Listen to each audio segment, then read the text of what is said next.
I want to remind you today that change is constant. Hello, my name is Paul Harvey and I am a midlife coach, and you are listening to a life, passion and business shortcast. Now, over the last few years, I have spoken to hundreds of people and I've discovered that our story is everything, because what we do, feel or experience is based on the stories that we tell ourselves. This shortcast is a bite-sized episode to explore the ingredients of a good life. We bring out the thoughts, tips and tools so you can try them on for size. So let's explore and see what is possible. Today is Sunday the 19th of January 2025, and on January the 20th, tomorrow, so at some point, the next President of America will be inaugurated, and in with that inauguration will come enormous change, or so we are promised.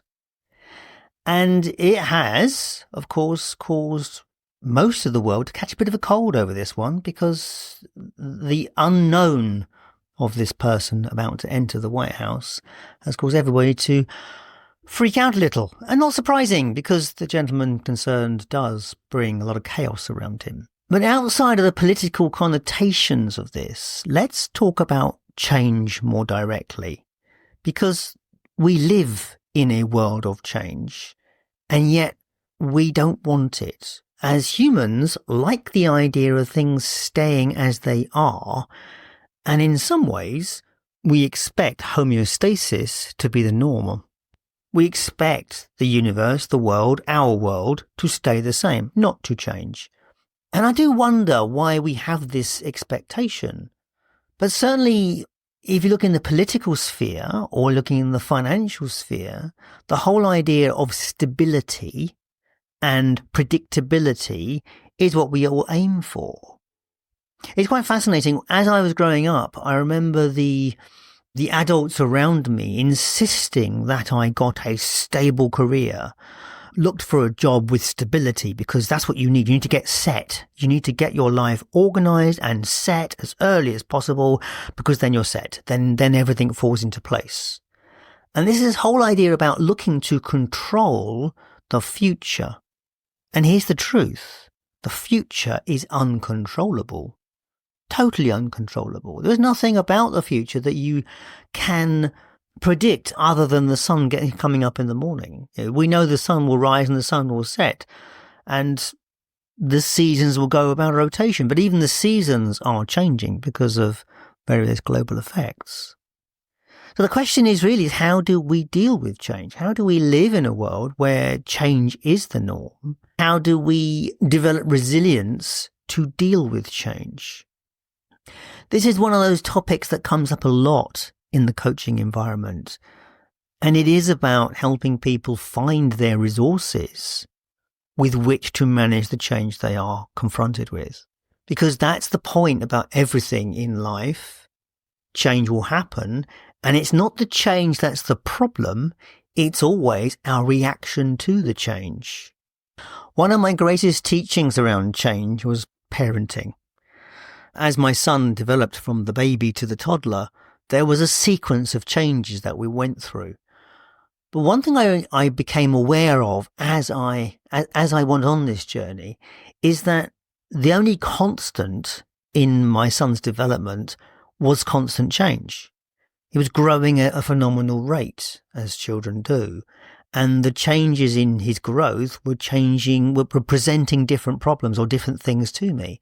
And the one thing I realized is that as soon as I got used to one set of behaviors that this toddler would present, a new set of behaviors would come out. And therefore I was living with consistent change. Now, this was the joy, the fun of actually experiencing a child growing up. And I have to say, it's only with hindsight did I realize that was what I was experiencing. I'm sure at the time, none of this was that easy. But here's the thing. All of those changes that my son was going through were for the best. They were part of his journey through childhood into adulthood. And of course, that's the outcome we all wanted. And that's the point with change. It is always, on some level, for the best. And that's what we have to kind of live with. We have to have the courage and the conviction to embrace the changes that are around us. and see the best in them and move forward with those changes. So we've all been involved in companies that are having restructuring, changing, and that means some of the demands of that business will change and some of the people it will require will change, which means we'll be saying goodbye to some people and hello to some new ones. We may be even one of those people that's having to leave that environment. We are all aging. Our bodies change. I live in a household where we have an illness that we are working with. So everybody has this level of change in us, and it's about how we react and embrace it. One of the things that I talk about on the podcast is this idea of having a story that we are following. And of course, when the story breaks, that is a change. My father's break of story was the death of my mother, and he never came to terms with that change. So how do you find the courage, find the conviction to be with change and to be with it in such a way that you can see the benefit of it or see that it is for the best on some level? For me, I think it's about learning. We have to learn from change and recognize there is always something useful in it. Life deals what it deals, and it's always going to be how we react to those changes. And often, in the short term, they don't feel good. I'm sure a lot of people are not feeling good about this change of administration in the US tomorrow. And something will come out of it. And something good will come out of it. I'm sure there'll be a lot of discomfort for a lot of people in this change, but something good will emerge, because it always does.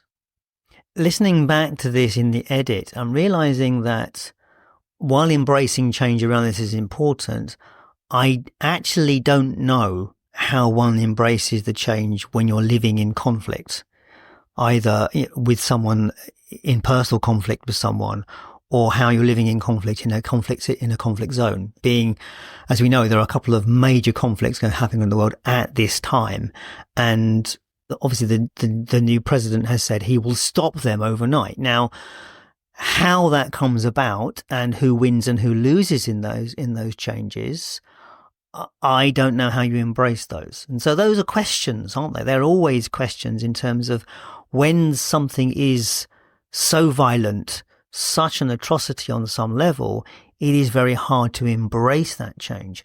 But even then, even in that situation, at some point, it has to be embraced. It has to be dealt with. Because that's what happened. Conflict ends, and then the rebuilding begins. Then the coming to terms with the loss begins. No real answers to this one. This is way out of my experience. I deal with people's first world problems as a coach. I'm not someone that deals with that level of conflict. When it comes to it, as I said at the beginning of this podcast, change happens. It's something that we cannot stop. It is a fundamental part of the universe, a fundamental part of us. We change constantly. That is the only constant. So our only option really is to learn to embrace it. It is then to stay open to the possibility. And even in all that sense of pain and loss or discomfort, there will be something that we can hold on to. There will be some positive that we can hold on to. And I guess out of this change of administration in the US, what I'm holding on to as a positive out of this is that now that they have total control over the US, whatever mess they create is entirely down to them. There is no one else who can be at fault. And so at the end of the 4 terms, at the end of the 4 years after this change of administration, whatever happens will be down to them, and they will have the responsibility of that. Now, that's not great for people who are at the sharp end of that responsibility, I guess. But at the same token, that's the only thing that I can offer on this, because if that administration was somehow thwarted in some way, they would then turn around and say, nothing worked because we didn't have full control. Well, now they have full control. And I'm hoping that, as a liberal that I am hoping that people will see those people that are looking for more of a right-leaning or authoritarian regime, that this is not the way to go. And I'm hoping this might be a good display of it. So that's what I am. I have hope that the changes we experience tomorrow will lead to something better. That's my hope of it.